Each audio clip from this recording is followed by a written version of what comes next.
maisha. Siku hizi wanamiliki maduka. Wapo watu walikuwa wakichunga ng'ombe kwa watu, hapa mjini ndio matajiri. Alianza huko, leo wamefika hapa. Tunaanza kuuliza pesa ametoa wapi?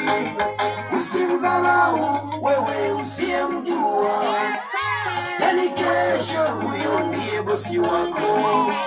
Usimdharau usiyemjua, huyo kesho atakupa ajira.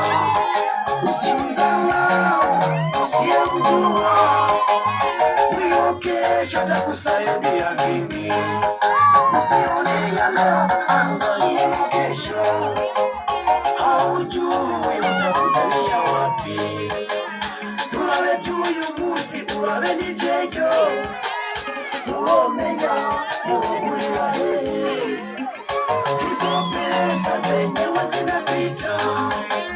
Uheshimu watu, kudharau watu. Mpendwa, ulikuwepo. Kipindi ninahangaika wewe ulikuwepo. Ulikuwepo mtu wangu, ulikuwepo na kule. Mbona unaongea mengi? Ulikuwepo. Unasema nimejiunga kule, ulikuwepo. Kipindi nahangaika na watoto, ulikuwepo. Nakuuliza wewe ulikuwepo. Kipindi nashindia viazi, ulikuwepo. Hakuna, hakuna, hakuna.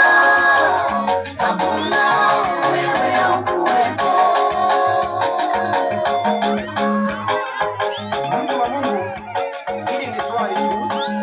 Maana kuna wakati tuliona maisha magumu sana.